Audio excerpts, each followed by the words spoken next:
Cost of living abroad. आज बात करेंगे कि यहाँ पे कॉस्ट ऑफ लिविंग कैसी है, रिटर्न्स कैसे है, वर्थ इट है भी कि नहीं है, आना चाहिए नहीं आना चाहिए, क्या क्या आपको चीज़ें सेक्रीफाइस करनी पड़ती है और क्या क्या रिटर्न में मिलता है। आज सारी बात करते हैं चल के।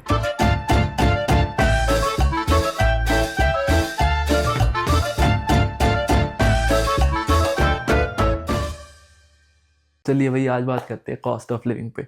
सबसे पहले जिन लोगों को नहीं पता, मेरे को यहाँ पे आयरलैंड में रहते हुए 5.5 साल हो गए हैं। मैं यहाँ पे अपनी मास्टर्स करने आया था साइबर सिक्योरिटी में।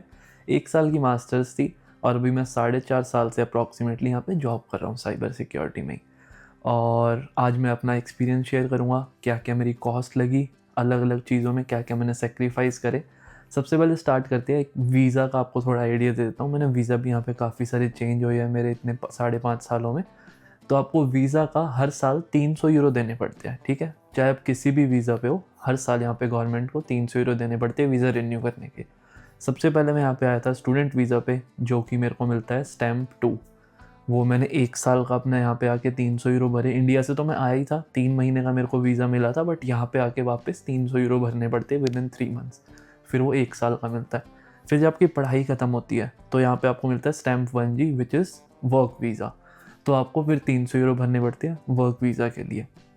उस पर आप वर्क ढूंढ सकते हो यहाँ पे। तो आपको 2 साल का मिलता है। अगर आपको 1 साल में जॉब मिल गई तो ठीक है, 6 महीने के प्रोबेशन के बाद मोस्ट ऑफ द कंपनीज आपको क्रिटिकल स्किल्स वीज़ा स्पॉन्सर कर देती है।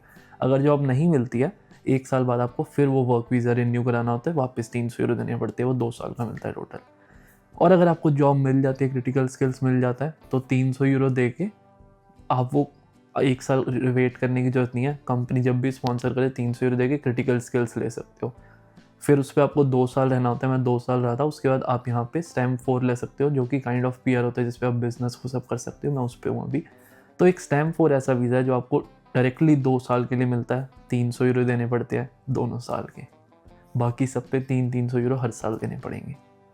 अब बात करते हैं कि आपकी कॉस्ट ऑफ लिविंग से हम क्या समझते हैं कि हमने पैसे कितने दिए, 10 लाख, 20 लाख, 30 लाख, साल में कितने लगे। पर एक अलग इसको नज़रिए से देखो, एक अलग चीज़ बताता हूँ आज आप लोगों को। आप पैसे तो इन्वेस्ट कर ही रहे हो, अपना टाइम, अपनी फैमिली से अलग रह रहे हो, अपने इमोशंस, अपना दिमाग कितना इन्वेस्ट कर रहे हो, वो सब चीज़ों के बारे में थोड़ा सा आइडिया लेते हैं आज। पैसे का आइडिया मैं बहुत बार दे चुका हूँ, वो भी ऑल दो मैं दूंगा वीडियो में भी आगे, बट पहले थोड़ा इस पे बात करते हैं। सबसे पहले आपको यहाँ पे आके आने से पहले ही एक आपको माइंडसेट बनाना होता है कि यार हम बाहर जाके रहे ना रहे, पेरेंट्स को छोड़ के जाए ना जाए, क्या डिफ़िकल्टी रहेगी और हमें क्या उसके रिटर्न में मिलेगा। तो सबसे पहले तो जो लोग ये सोच के आते हैं कि भाई हम 1 साल वहाँ पे जाएंगे, पढ़ेंगे, 1-2 साल जॉब करेंगे, वापस चले जाएंगे, ऐसा कुछ नहीं होता।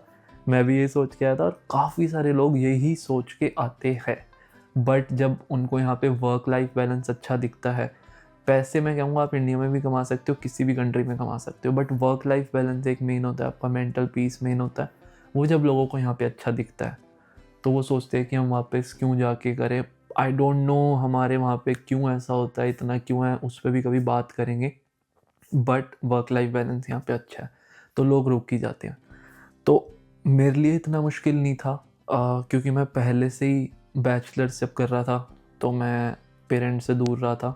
फिर मैं स्कूल में था तब भी मैं हॉस्टल में था, बिरला पब्लिक स्कूल है एक पिलानी में, वहाँ पढ़ता था थोड़ा टाइम। तो मैं फिर तब घर से दूर था, तो फिर मैं यहाँ पे आया था। तो वो एक जो लोग घर शुरू से ही घर में रह रहे होते हैं, बैचलर्स भी वहीं करी होती है सेम सिटी में, तो उनको ये दिक्कत बहुत बड़ी आती है। नई कंट्री में आते हो, कुछ नहीं पता होता कौन कैसा है कौन क्या है, कोई कनेक्शन नहीं होते, कुछ नहीं होता, खुद सब कुछ अंडरस्टैंड करना पड़ता है। एक पहले दिन तो आते ही ऐसे लगता है कहाँ आ गए। जो लोग पहली बार, मैं पहली बार बाहर आया था इंडिया से, तो एक तो नई कंट्री, नया इंडिया से पहली बार बाहर आया और ऊपर से इतनी सारी चीज़ें अलग अलग देखने को मिल रही है। सिम खरीदनी है सबसे पहले, आप घर पे कॉल भी नहीं कर सकते क्योंकि आपके पास सिम नहीं है। बहुत सारी अलग अलग चीज़ें होती है, वो सब कुछ चीज़ें थोड़ा थोड़ा स्ट्रगल होता है। चीज़ें खरीदो, ये करो वो करो, एकदम नई जगह पे आओ पेरेंट्स को छोड़ के, तो वो एक सेक्रीफाइस हो गया। फिर यहाँ पे आके आप घर ढूंढते हो, घर ढूंढना इज़ वेरी डिफिकल्ट एंड डबलाइन। मेरे को पर्सनली नहीं मिला था, 3-4 दिन मैंने बहुत धक्के खाए थे। फिर मेरे पापा ने बोला हॉस्टल एकोमोडेशन ले ले, हर किसी के पास वो लिबर्टी नहीं होती, हर कोई इतना पे नहीं कर सकता। ऑलमोस्ट डबल नहीं तो मतलब 30-40% तो आप एक्स्ट्रा पे करते हो हॉस्टल एकोमोडेशन में रहने का एज़ कम्पेयर टू आप बाहर कहीं रहो तो वो स्ट्रगल होता है घर ढूंढने का। घर मिल भी गया, ठीक है। Although I was living in hostel accommodation, तो वहाँ पे क्या होता है कि आपके हर किसी के पर्सनल रूम्स होते हैं, पर्सनल बाथरूम्स होते हैं अनस्वीट, बट 6 कमरे थे अलग अलग, 6 लोग रह रहे थे और किचन शेयरिंग थी। अब मैं ये नहीं कह रहा कि ये बहुत बड़ा कोई स्ट्रगल है, बट जब आप किसी अननोन लोगों से रहते हो, आप सब लोग बिग बॉस देखते होगे, एक बार वीडियो चेक कर लो बन रही है। ये जब से ऐसे वीडियो बनाने लगा हूँ मेरे को लगता है कहीं मैं पूरा बोल जाऊँ 10-15 मिनट और पता लगे वीडियो ही नहीं बन रही, चलो बन रही है। तो आप सब लोगों ने बिग बॉस देखा है, उसमें वही जो लड़ाइयाँ वड़ाइयाँ होती है अननोन लोगों के साथ, एकदम से रहो तो बाहर आते हो वही बिग बॉस आपका चालू होता है, अननोन लोगों के साथ आप रहो और बहुत स्ट्रगल्स आते हैं क्योंकि हर बंदा अलग होता है। हर कोई बंदा कॉम्प्रोमाइज़ कर सकता है, कोई नहीं कर सकता, कोई सफाई कर सकता है, कोई कहता है मैं नहीं करूँगा, मैं पढ़ने आया हूँ, कोई कहता है मैं ये करूँगा, कोई कहता है वो करूँगा। तो काफ़ी सारी डिफ़िकल्टीज़ आती है अगर आपके टाइप के वाइब मैच नहीं होती लोगों से, और ऐसा 70-80-90% लोगों के साथ होता है। 10-20-30% लोग ऐसे होते हैं जिनको अपने वाइब वाले लोग मिल जाते हैं और वो बहुत अच्छे से रहते हैं। तो ये दिक्कत बहुत आती है, इसमें आपका बहुत मेंटल पीस ख़राब होता है कि यार कैसे लोगों के साथ रह रहे हैं, इतनी दूर आए हैं, कोई सपोर्ट के लिए भी नहीं है, घर वालों को भी नहीं बता सकते उनको इतनी दूर क्या तंग करना। तो वो सब बहुत सेक्रीफाइस करना पड़ता है। वो करने के बाद ऑल्दो मैं हॉस्टल एकोमोडेशन में रह रहा था तब था, उसके बाद तो मेरा कज़न था, मैं उसके साथ रह रहा था, और एक आपने देखा होगा दिवेश भैया और एक अक्षत मेरे साथ हम रहते थे, मैंने व्लॉग्स भी बनाए उन लोगों के साथ। तो हमारा वाइब बहुत अच्छा था सब लोगों का और हमारी ऐसे कोई लड़ाई वड़ाई नहीं होती थी, हम बहुत अच्छे से सब रहते थे। उसके बाद सब सही हो गया, बट स्टार्टिंग का जो 1 साल, कुछ लोगों के स्टार्टिंग के 2 साल, वो काफ़ी सेक्रीफाइस करना पड़ता है उनमें काफ़ी। और आप अपने घर से आए हो तो आपको खाना बनाना भी नहीं आता, यहाँ पे आप खाना बनाना सीखो और वीडियोस देखो, घर पे कॉल करो। कभी कभी आप खाना बनाने का मन नहीं करता, पार्ट टाइम करके आए थक गए, तो कुछ कुछ लोग बिना खाए भी सो जाते हैं। फिर पार्ट टाइम में बैक पेन बहुत होता है, आप पूरे दिन खड़े रहो, काम करते रहो 7-8 घंटे, 5-6 घंटे, बहुत बैक पेन हो जाता है। फिर उसके बाद कभी कभी क्या, मोस्टली स्टूडेंट्स ऐसे ही करते हैं कि एक बार, मोस्टली नहीं, ये तो मैं बता रहा हूँ जो बहुत सही करते हैं कि मतलब दिन में एक बार खाना बना लिया, वही लंच में खाए, वही डिनर पे। इंडिया में आपके घर पे आप बता दो कोई भी खाता हो, कहते होंगे मम्मी हमने नहीं खाना सुबह वाला, कुछ नया खाएंगे। यहाँ पे ये प्रीमियमनेस है, मतलब ये बहुत अच्छी बात है। अगर आपको फ्रेश खाना मिल रहा है, दिन में 2 बार खा रहे हो, अच्छी बात है। मेरे को पता है 60-70% बच्चे ऐसे होते हैं जो खाना ही नहीं बनाते, बिल्कुल भी नहीं बनाते। बाहर से ऑर्डर कर लिया, कितना कर लोगे, पॉकेट अलाउ नहीं करती, कुछ भी ऐसे वैसे खा के सो जाते हैं। बस चावल खा लिया, कभी दाल ही खा ली, कभी पिज़्ज़ा खा लिया। यही चीज़ें जो रेडी टू ईट तो यहाँ पे ज़्यादा आती नहीं, बट ये फ्रोज़न आती है, उसको गर्म करा, चिप्स विप्स खा लिए, पिज़्ज़ा, यही सब खा के अपना काम चलाते हैं।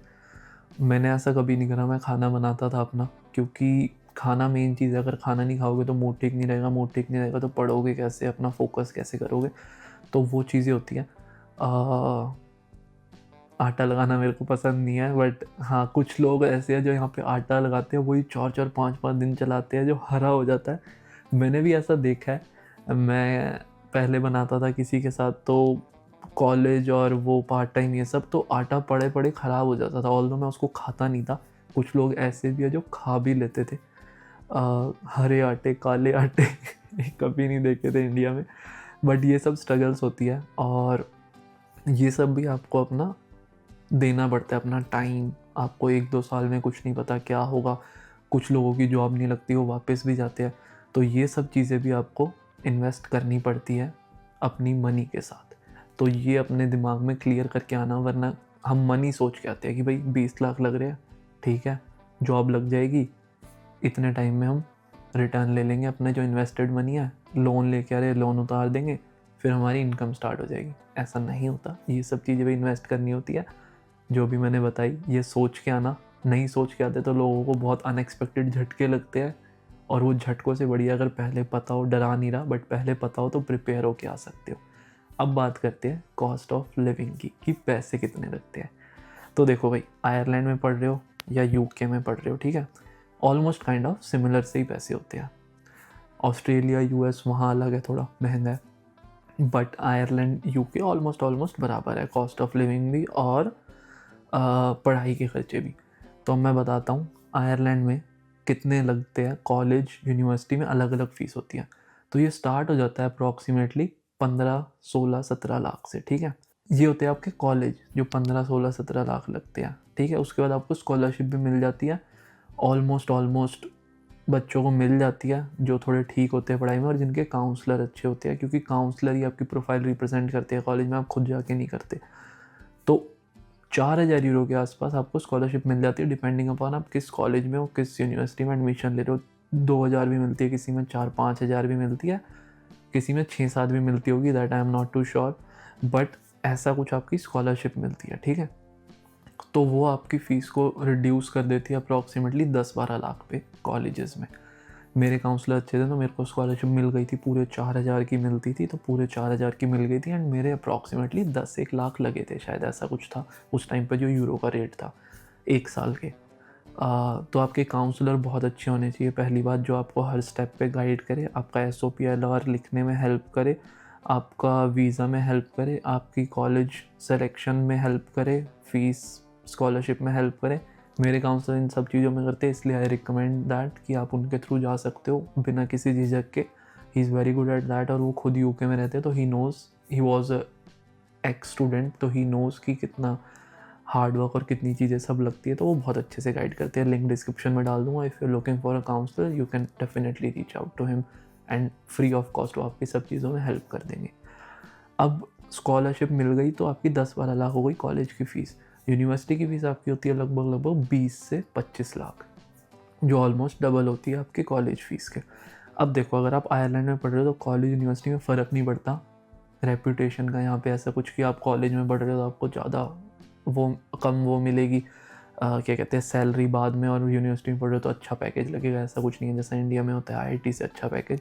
तो आप कॉलेज यूनिवर्सिटी किसी में ही पढ़ सकते हो, जस्ट एक चीज़ देखनी होती है कि आपका करिकुलम, जो आपका फ्यूचर गोल्स है, वो किस कॉलेज के मॉड्यूल से या यूनिवर्सिटी के मॉड्यूल से इनलाइन कर रहे हैं, तो आप वो कर सकते हो। बट रफली मैं बता रहा हूँ 12 से 20-25 लाख आपकी पढ़ने के खर्चा होता है, ठीक है।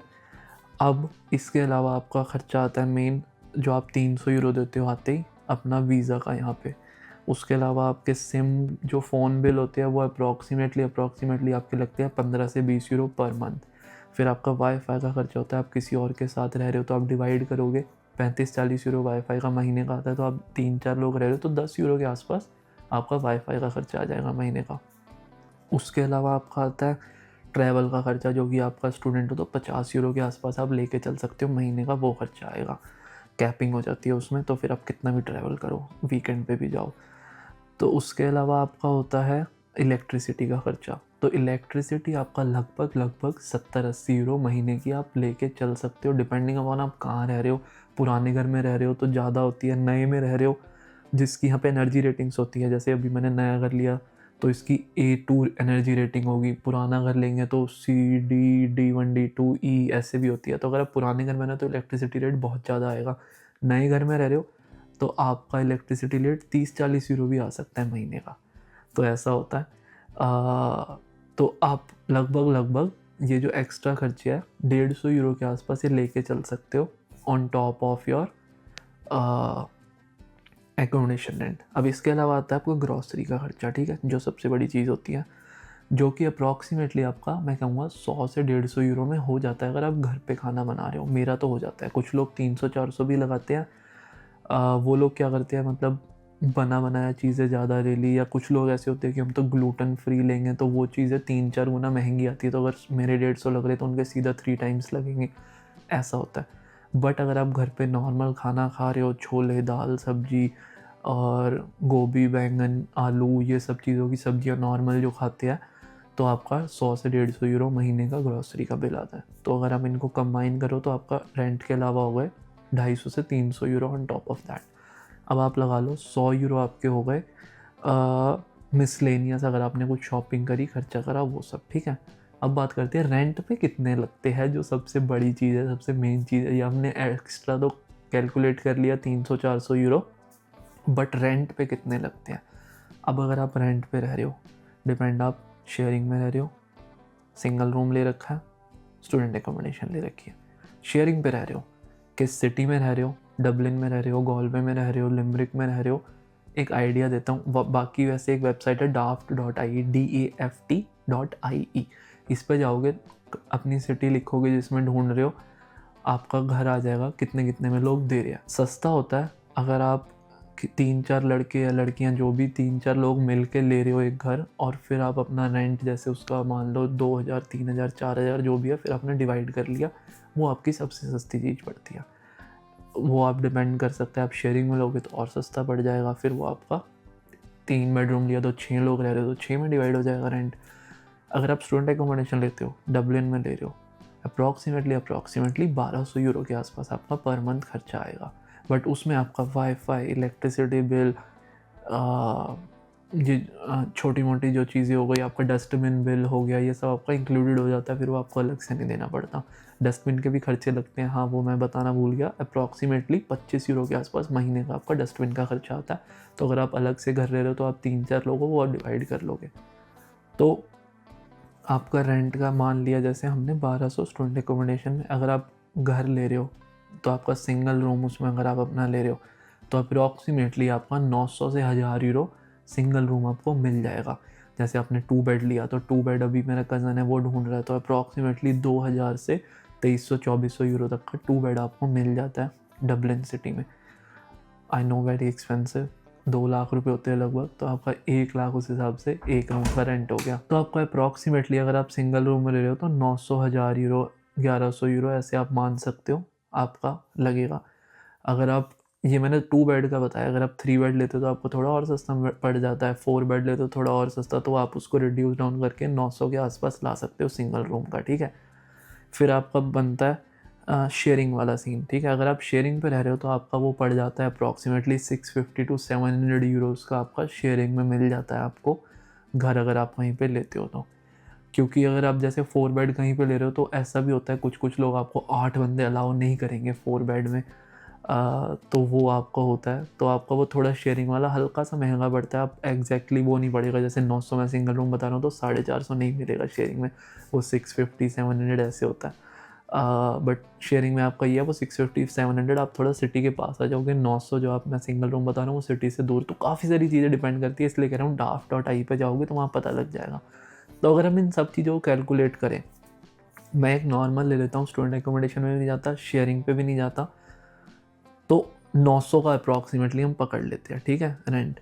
उसके टॉप ऑफ दैट हमने 300-400 कैलकुलेट करे थे आपके रहने, खाने पीने, ट्रैवल, सब चीज़ों के, ठीक है। तो आपके अप्रॉक्सीमेटली बनते हैं 1200 से 1300 यूरो, 1300 पकड़ के चलते हैं हाई रेंट पे।